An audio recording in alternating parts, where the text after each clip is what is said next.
Olá, a gente começa o jornal de hoje com uma pergunta. Você sabe o que vai mudar nas regras eleitorais brasileiras com a reforma política que está sendo discutida no Congresso? Os deputados correm contra o tempo porque precisam aprovar tudo até o dia 7 de outubro para que as novas regras passem a valer já nas eleições do ano que vem. E para ajudar a gente a entender essa reforma política que está sendo discutida a toque de caixa no Congresso, eu recebo aqui no estúdio a professora de Direito Constitucional da UFOP, Tatiana Ribeiro. Tatiana, muito obrigado por atender a gente mais uma vez. Obrigada pelo convite. Prazer estar aqui. Tatiana, devido à falta de consenso no Congresso, não houve a votação do texto básico ontem. E essa falta de consenso é devido principalmente à aprovação ou não do distritão. Para a gente entender, hoje funciona o sistema proporcional nas eleições para deputados e vereadores. E a proposta prevê o distritão. Qual a diferença de um para o outro? Bom, vamos lá. Primeiro você fez uma pergunta na abertura que é para o telespectador se ele sabe quais são as mudanças. Eu achei interessante essa pergunta porque nem os deputados sabem quais são essas mudanças, já que está tudo muito em aberto ainda, não existe consenso, como você mesmo afirmou. Essa questão do distritão, né, e esse é um nome que chama a atenção da gente, eu acho que ele tem sido colocado de uma forma equivocada quando se questiona se vai ser o distritão ou se vai permanecer o voto proporcional. Porque, na verdade, a questão do distrito não implica em ser voto majoritário ou proporcional. São duas categorias diferentes, né? A ideia de distritão está relacionado com a forma como a eleição ocorre em termos territoriais. E nós, de alguma forma, já temos uma eleição que é distrital. Vou te explicar isso. Nós temos representantes no parlamento, que é o Congresso Nacional, de duas naturezas. Os senadores representam os entes federados, os estados e o Distrito Federal, e os deputados federais são representantes do povo. Mas a eleição para deputado federal, ela já ocorre num certo sistema distrital, porque as eleições são em distritos que correspondem aos estados-membros. Né? Porque senão, de outra forma, a gente poderia votar em qualquer candidato a deputado federal. Eu poderia votar num candidato a deputado federal de São Paulo ou do Acre, mas isso não ocorre porque o distrito eleitoral é o estado. Cada estado é um distrito eleitoral. É um distrito eleitoral para deputado. E o eleitor vota no deputado do seu estado, do seu distrito. Nos candidatos do seu estado. Mas aí entra outra questão, que é outra categoria, que é a forma de escolha dos representantes, que tem a possibilidade de ser pelo voto majoritário ou pelo voto proporcional. Então, na verdade, já é distrital. O que está sendo colocado em questão é se a eleição dos deputados federais passará a ser pelo voto majoritário. Ou seja, os candidatos mais votados serão os escolhidos como representantes do povo daquele território que é o estado-membro. Sim, e uma crítica ao voto distrital ou majoritário é que o eleitor vai votar, então é apenas um candidato e o resto dos votos serão perdidos. Isso personificaria demais a eleição e diminuiria a força dos partidos, não é isso? Toda eleição que tem um caráter majoritário, ela favorece os personalismos, né? Ela, de alguma forma, distancia um pouco da ideia do partido como defensor de um modelo de política, de uma linha ideológica. Então, o que se está fazendo é favorecendo a personificação da política, o que eu acho muito negativo, né? Isso enfraquece realmente os partidos políticos, mas, sobretudo, enfraquece a discussão política, porque as pessoas tendem a escolher o candidato pelos seus atributos pessoais, né? E isso é muito ruim para o amadurecimento político da população. Agora, acho que uma coisa interessante de explicar sobre a questão do voto distrital, uma mudança que seria uma efetiva mudança com relação ao voto distrital ocorreria, por exemplo, no caso dos deputados estaduais. A gente poderia adotar o voto distrital no estado, porque isso o que faria diferença? A gente teria a divisão dentro do estado de Minas, por exemplo, em distritos eleitorais. E os deputados estaduais seriam escolhidos por distrito. Isso seria faria, por regiões determinadas. Exatamente. Isso faria com que na Assembleia Legislativa Estadual tivesse representantes de todas as regiões do estado. Então, a adoção do voto distrital faria diferença nas eleições estaduais, para o Parlamento Estadual, que é a Assembleia Legislativa. Mas hoje, a eleição para deputado federal e para senador já é distrital, mas só o senador que é eleito pelo voto majoritário. E os deputados federais são eleitos pelo voto proporcional. Então, não tem uma vinculação entre ser distrital e ser voto majoritário ou ser distrital e ser voto proporcional. Você pode ter uma combinação de duas formas. Na verdade, o termo está sendo usado de forma equivocada, isso mesmo. O distritão ele não passou nessa votação, como eu disse, Tatiana, mas os deputados já estão estão fazendo um rearranjo e inventaram um sistema que seria único no mundo todo. Só o Brasil teria esse sistema que seria o distritão com legenda ou semidestritão, né? Que proposta é essa? Como seria? Olha, eu sou muito simpática ao sistema único no mundo, porque eu acho que a gente tem que inventar as nossas soluções. Né? Toda vez que a gente copia um sistema de outro lugar, a gente corre o risco de não funcionar porque as condições não se repetem. Então, o resultado também não se repete. Então, acho que a gente tem que encontrar as nossas próprias soluções. O que está sendo proposto como alternativa é um voto, o regime distrital com voto majoritário, né? Como eu já disse, distrital ele já mas o distrito eleitoral coincidente com o território do estado membro, ele teria o voto majoritário, mas admitido o voto de legenda. O que também é outra categoria e não tem incompatibilidade nenhuma. Mas essa é uma forma de não prejudicar tanto a força partidária, porque continua sendo possível que as pessoas escolham votar num partido, ao invés de votar no candidato. E eu acho isso favorável porque é uma forma de minimizar, né, essa supervalorização do candidato, do personalismo, que é muito ruim. Agora, quando tem uma coisa que eu acho importante dizer, com relação às soluções originais ou às soluções únicas no mundo, na época em que ocorreram as manifestações em 2013, a presidenta Dilma chegou a propor uma constituinte exclusiva. E isso deu muita polêmica, gerou muita polêmica e repercutiu de forma negativa para ela. Mas eu acho que a melhor forma de fazer uma reforma política é com uma constituinte exclusiva. Porque o que acontece agora, por exemplo, é que você tem um parlamento eleito por regras que favoreceram os seus partidos, né, e as suas candidaturas pessoais, e eles é que vão propor as mudanças. A ideia da constituinte exclusiva é de eleger um parlamento, um conjunto de representantes com independência para que eles façam a reforma política. E isso que seria mais adequado, porque você não teria a preocupação das pessoas que foram beneficiadas por um certo regime de manter os seus privilégios. Mas essa constituinte não seria formada só por políticos ou seria formada por eles mesmos? Como é uma decisão inovadora, isso precisaria ser debatido e decidido com liberdade. E certamente que entraria na pauta a possibilidade de participação de pessoas que não são do meio político, né? A participação, inclusive, de juristas, representantes de diversos setores da população, porque não são as pessoas com uma formação superior que sabem da vontade do povo. É o povo que sabe da sua vontade e que tem que ser envolvido nos processos políticos, porque é isso que dá legitimidade à democracia. Mas a nossa democracia tem medo do povo.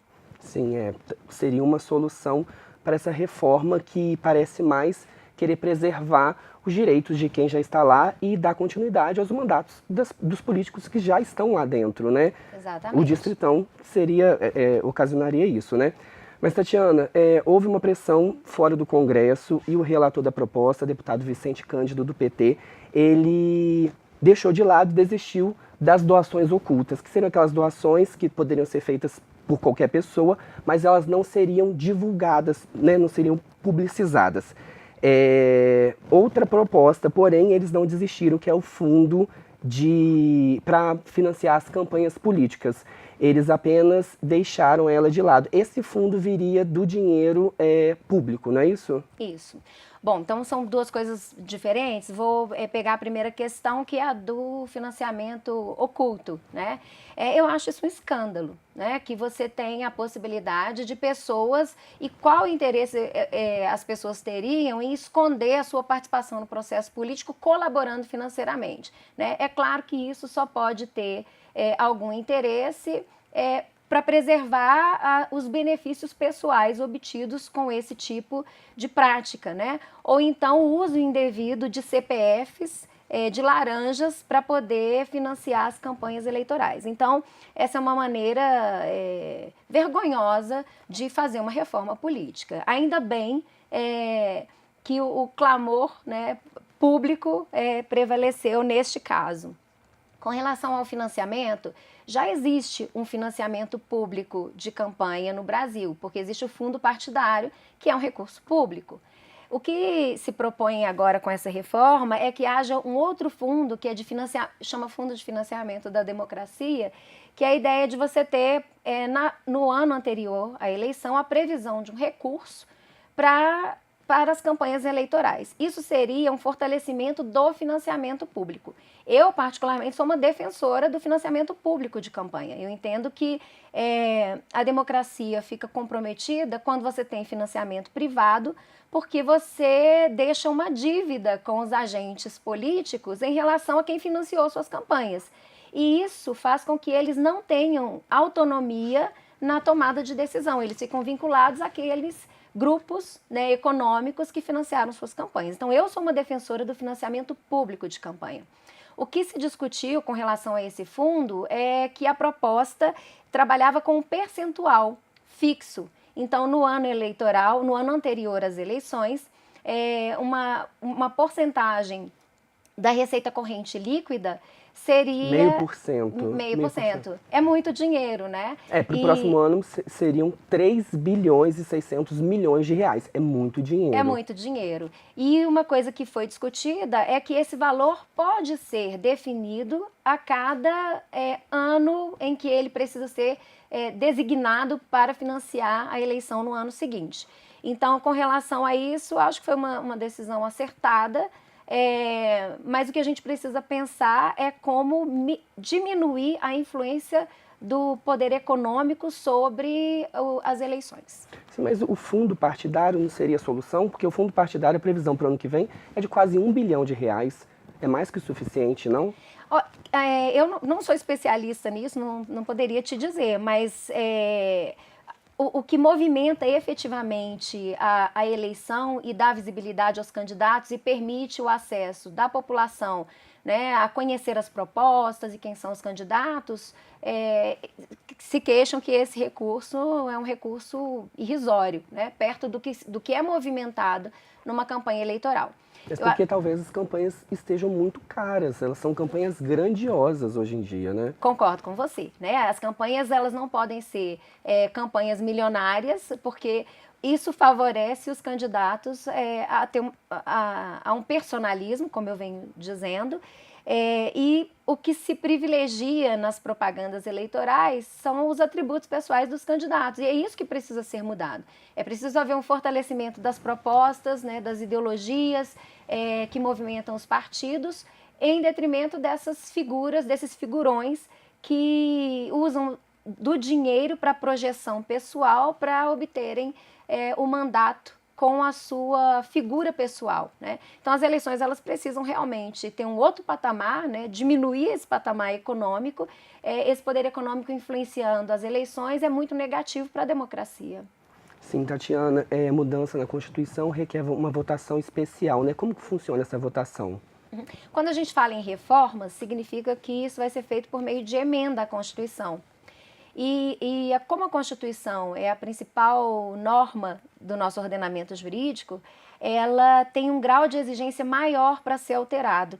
Então, isso significa que, para haver uma mudança na Constituição por meio de emenda, cada votação precisa ter aprovação de 3/5. E, além disso, o projeto tem que ser aprovado tanto na Câmara quanto no Senado. E em cada casa, né, ou seja, na Câmara e no Senado, ela tem que passar por 2 votações. Então, cada votação com aprovação de 3/5, ela passa para a segunda votação e, sendo aprovada numa casa, vai para outra casa para essa votação. O objetivo disso é dificultar um pouco as mudanças constitucionais, porque essas mudanças, claro que mudam a estrutura do país e isso poderia gerar um certo desequilíbrio, né, ou tumultuar politicamente o país se fosse feito com mais liberdade do que já é. Com todas essas restrições, a gente já tem uma infinidade de emendas à Constituição, imagina se esse processo fosse mais fácil. Sim, se chegar no Senado e o Senado fizer alterações, volta para a Câmara de novo, né? Volta porque ele precisa ser aprovado pelo Congresso Nacional, né? Senão seria uma forma de facilitar esse processo de aprovação da emenda. Sim, Tatiana, para finalizar, eu queria que você respondesse para mim.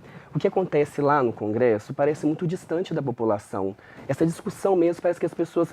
Uma discussão acontece lá no Congresso e outra acontece nas ruas. Como que a população pode participar mais dessas discussões da reforma política, por exemplo?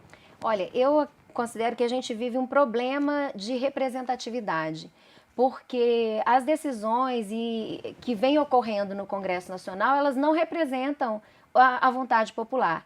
E isso nos leva à conclusão de que a gente tem uma democracia em crise, né? Porque é uma democracia em que há um descompasso entre a vontade popular, né? Ou seja, o povo não tem tanto poder assim, né? Quem tem poder efetivamente é quem elege esses representantes e faz com que eles movimentem os seus interesses ali no parlamento.